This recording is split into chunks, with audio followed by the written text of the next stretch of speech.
Apakah harus selalu dibimbing manusia untuk ketemu dua hal itu? Manusia yang lain? Atau dia bisa dibimbing oleh Tuhan? Bisa dibimbing Tuhan? Iya. Tapi harus temui Tuhan. Oh, harus? Menemui Tuhan. Menemui Tuhan. Tapi kan menemui Tuhan itu nggak ada pakem yang jelas gitu. Ada pakemnya. Ada. Salah satu pakemnya apa ya? Ya mungkin sampai bisa mencoba untuk memahami yang disebut syahadat, itu salah satunya. Syahadat ya, syahadat. Aku bersaksi. Bersaksi, menyadari diri. Menyadari diri bahwa dia bukan pikiran. Dikasih kasus konkret yang mudah dipahami begitu. Contohnya dalam kehidupan gitu misalnya apa yang? Ya dia harus mulai menyadari bahwa aku ini bukan pikiranku. Belajar untuk mengenal diri di sana, belajar untuk mengetahui batas-batas di mana dia sebagai dirinya dan di mana sebagai pikiran.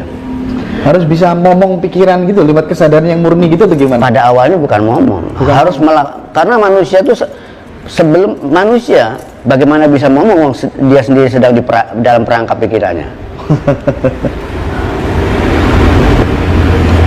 Manusia itu semenjak kecil sudah diperlakukan sebagai pikiran. Lingkungan kita, budaya kita, dan bukan hanya kita, seluruh dunia memperlakukan manusia dari semenjak lahir sebagai pikiran. Dan kita sadar sebagai pikiran. Dan tidak salah kalau manusia mengidentifikasi dirinya sebagai pikiran. Dan mereka tidak jauh berbeda, mereka itu budak-budak pikiran.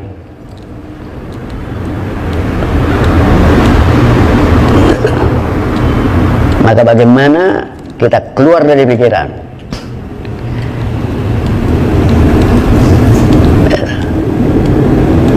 Meditasi itu salah satu cara.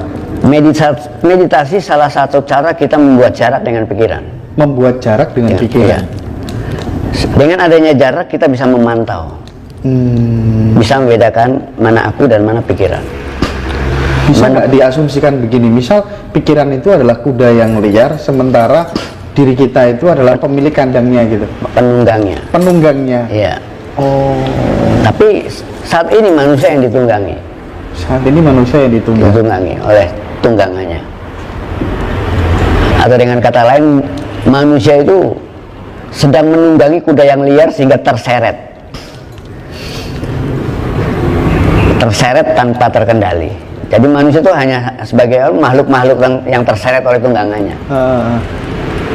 Otomatis luka parah. Iya. Belum bisa bawa mobil tapi udah nyetir. Mending kalau dia nyetir, enggak tidur di dalam mobilnya. Tidur di dalam mobil. Tapi yang disebut dengan diri kita yang benar-benar asli, yang sejati itu dari bagian tubuh manusia itu kira-kira yang mana ya? Semuanya. Semuanya. Karena tidak ada perbedaan antara tubuh, ruh dan jiwa. Gak ada perbedaan? Tidak ada. Jadi tidak pisah-pisah gitu ya? Tidak. Kalau ada orang yang masih misah, berarti dia belum spiritualis. Belum spiritualis. Makanya ini PR buat orang yang nggak akan nebak. Yang disebut manusia itu mana? Manusia sama sekali ilusi, tidak ada. Nggak ada. Iya, dia entitas yang tidak memiliki aksidensi, yang tidak memiliki substansi. Dia hanya sebuah aksidensi. Aksidensi aja ya? Iya. Kayak panu gitu ya? Kayak panu. Nah terus yang entitas yang memiliki substansi itu dalam diri manusia yang mana? Seluruhnya. Ya ruh, ya jiwa ya. Karena ruh, jiwa, dan tubuh itu satu, bukan tiga.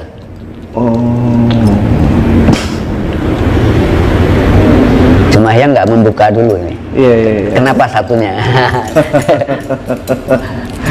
Iya. Entitas terkecil itu barangkali yang disebut dengan Tuhan.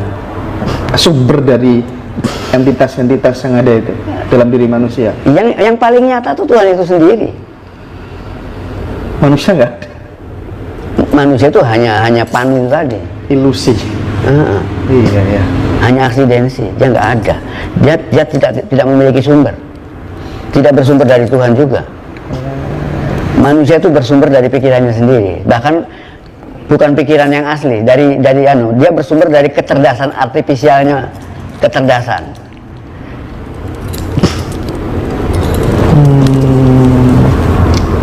Lalu kalau kemudian ada pertanyaan begini, lalu sebenarnya kehadiran manusia di dunia ini disuruh apa sama Tuhan gitu? Mencari dirinya. Mencari dirinya. Ya. Setelah mencari dirinya, kemudian dia harus tahu di mana peranannya. Apakah harus selalu dibimbing manusia untuk ketemu dua hal itu? Manusia yang lain? Atau dia bisa Dibimbing oleh Tuhan. Bisa dibimbing Tuhan? Iya. Tapi harus temui Tuhan. Oh, harus Menemui Tuhan. menemui Tuhan. Tapi kan menemui Tuhan itu nggak ada pakem yang jelas gitu. Ada pakemnya. Oh, Ada. salah satu pakemnya apa ya? Ya mungkin sampai bisa mencoba untuk memahami yang disebut syahadat, itu salah satunya. Syahadat ya, syahadat. Aku bersaksi. Bersaksi. Ya, harus bersaksi. Kalau bersaksi tapi nggak ada yang disaksikan, namanya bukan bersaksi. Iya, saksi palsu dia. Ya. Ngaku-ngaku menyaksikan aja. Nah, ketika zamannya Rasul, orang bisa bersaksi karena ada Muhammad. Oke. Muhammad masih hidup. Sekarang sudah nggak ada. Nggak ada, terus bagaimana bersaksi? Nah, itu masalahnya. Apakah kemudian cukup kita menyaksikan eksistensi diri kita? Nggak cukup, karena setiap zaman ada perwujudannya. Tuhan tidak akan mentelantarkan, karena Tuhan itu sendiri juga ingin dikenal. Tapi Tuhan tidak akan memperkenalkan dirinya, karena Tuhan memperkenalkan dirinya akan sia-sia. Karena manusia selalu minta bukti. Apa buktinya kalau kamu Tuhan?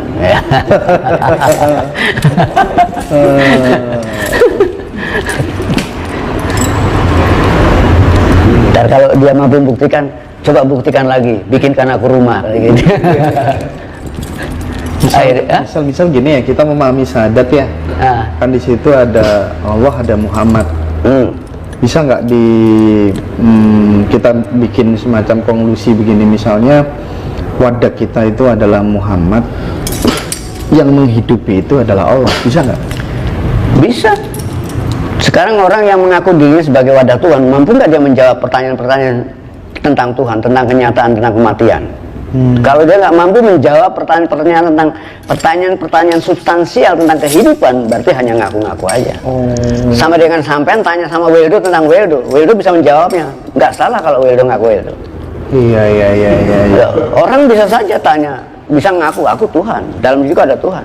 Apa buktinya? Tanya, mampu nggak dia menjawab? Iya. Nggak usah membuktikan yang lain. Yang lain-lain bisa nanti tukang sulap kalau bisa membuktikan. Iya kan? Iya. Kalau membuktikan di zaman ini udah banyak trik ya. Wah, itu sulap.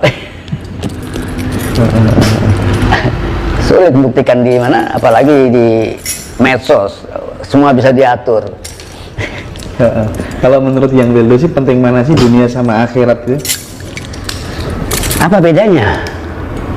Kalau sampai percaya dengan hal yang tauhid, bahwa kenyataan itu hanya satu, tidak ada duanya. Kenyataan itu hanya satu, tidak ada duanya. Apa bedanya hari ini dan besok? Sama. Besok kalau kita alami ya hari ini juga. Besok kita sadari hanya sebagai gagasan saat ini. Ini penting sekali. Lagi-lagi tentang kalau teman-teman di Hindu kan percaya reinkarnasi, teman-teman di ajaran kejawen juga sama, percaya itu, etis segala macam. Saya bingungnya gini, ketika kemudian ini kita sudah mati nih, keluar lah, ada bahasanya sukma yang keluar, roh yang keluar, bagaimana? Nah itu katanya kan dia akan hidup kembali menjadi manusia, cari wadah yang baru. Nah ketika sudah dapat wadah yang baru, terus yang ditinggal mati itu masih ngirimin doa, nah itu nyampe-nya kemana? Kan dia sudah dapat wadah yang baru gitu. Ya, dan lagi persoalan doa mendoakan hanya di tingkat agama. Itu hanya memberikan pelajaran pada anak-anak bagaimana seharusnya kita menghormati orang yang pernah jasa. Oh, gitu ya. Nah, dalam kehidupan hukum yang berlaku dalam kehidupan itu hukum karma. Hukum karma. Kalau dalam Islam mungkin dipahami sebagai bahwa setiap segala sesuatunya itu akan dibalas dengan cara yang setimpal. Adil. Itu layak.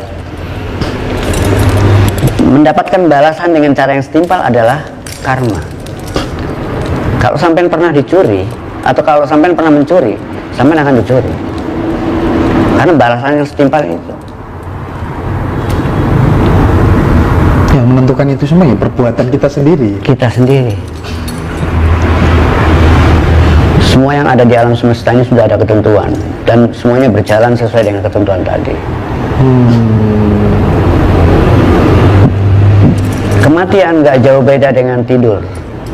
Kematian nggak jauh beda dengan tidur. Kalau tidur itu hanya istirahat untuk tubuh, kematian adalah istirahat untuk jiwa. Setelah tidur pasti bangun lagi. Pasti bangun lagi. Iya. Di wadah yang baru. Iya. Di tempat yang baru. Yang tempat yang baru pun bukan sesuatu yang lain. Karena seperti yang bilang tadi, tubuh dan jiwa itu satu. Tubuh, jiwa, ruh itu satu, bukan berbeda. Tapi tentu kita tidak mungkin bisa mengingat kesadaran di masa lalu ya. Dengan cara melakukan meditasi, mencari siapa diri kita yang sebenarnya. Bisa jadi bisa. Bisa. Oh. Yang bisa mengetahui masa lalu yang. Itu lewat meditasi ya. Bukan hanya lewat meditasi. Banyak hal. Kita akan ketika kita katakanlah melewati tempat-tempat yang dulu kita pernah hidup di sana, itu akan terakses kembali. Senang merasa akan terakses. Sehingga ketika kita melakukan meditasi di tempat-tempat itu akan seperti copy paste. Di mana yang biasanya jenengan yang merasa hal seperti itu? Banyak hal. Banyak dan banyak sekali kejutan-kejutan. Yang artinya banyak sekali pertanyaan-pertanyaan yang kemudian terjawab. Dan indah sekali. Jadi benar kalau kemudian kematian itu hanya proses air yang kemudian membeku menjadi es dan menguap lagi menjadi air, begitu ya? Semua kembali ke asalnya. Penguraian. Asalnya air kembali ke air.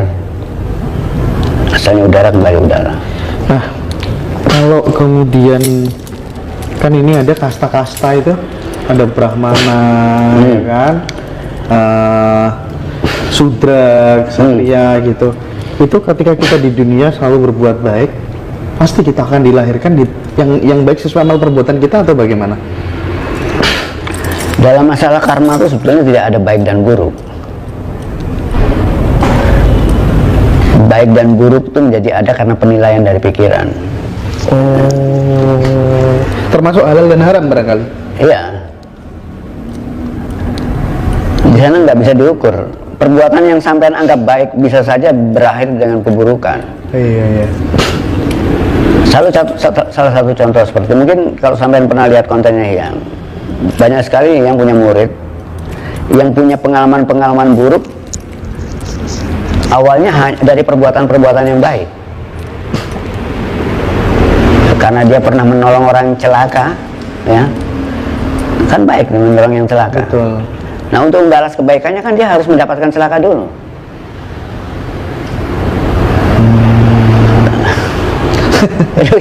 Iya ya. Kan setimpal. Untuk membalas kebaikannya dia harus celaka dulu karena dia berbuat baiknya karena itu. Oleh karena itu, kalau kita ingin berbuat baik, jangan ingin dibalas. Jangan ingin dibalas. Ikhlas. Catatan. Karena yang disebut karma itu adalah ketika kita ingin dibalas. Ketika kita ikhlas, itulah yang namanya dharma. Jangan orang Hindu seringkali memahami karma itu ada dua, baik buruk. Enggak, karma itu buruk semua. Kalau dharma itu benar-benar ikhlas ya. Dan orang Hindu juga sering beranggapan bahwa orang yang sudah moksa tidak reinkarnasi lagi. Reinkarnasi akan terus berjalan sampai kapanpun, sekalipun orang itu sudah moksa. Yang disebut moksa bukan bebas dari kelahiran. Yang disebut moksa adalah bebas dari keterikatan-keterikatan. Bebas dari keterikatan-keterikatan. Bukan bebas dari kelahiran kembali. Bukan. Bisa jadi orang yang moksa tetap dia akan lahir kembali. Oke. Sebagaimana nabi-nabi itu orang-orang yang bebas dari keterikatan, tapi dia akan terus dilahirkan. Tapi tidak logis juga, meskipun mereka sudah bebas dari keterikatan, terus kemudian kita berharap syafaat dari orang-orang itu. Gimana coba? Logis gak sebagai manusia berspiritual dengan berharap minta ditolong sama orang yang dianggap lebih suci kira-kira? Gimana? Syafaat itu Mas? Yang dimaksud diminta syafaat Nabi misalnya. Kita minta ya karena Nabi saat itu sebagai penghubung. Kan sekarang sudah nggak ada. Iya, oleh karena itu carilah penghubung yang baru. Selanjutnya gantinya, gitu maksudnya. Ya yang masih hidup. Iya jangan. Oke.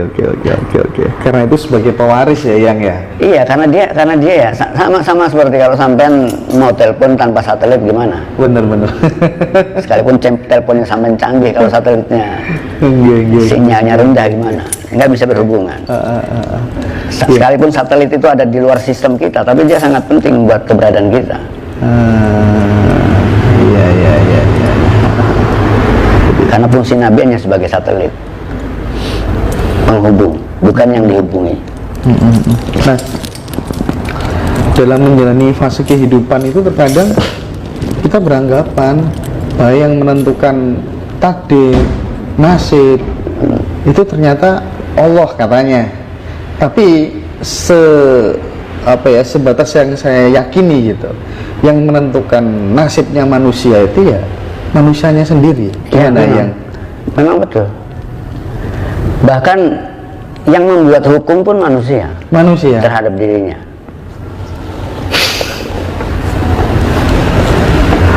Tuhan kan cuma, aku nggak jauh dari sangkamu. Kalau kau menyangka seperti itu ya seperti itulah yang akan terjadi. Iya.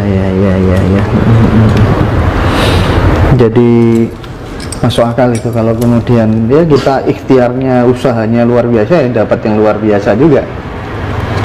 Akhirnya kan tidak pasrah terus gitu kan. Pasrah itu justru merupakan langkah yang paling tertinggi. Oh.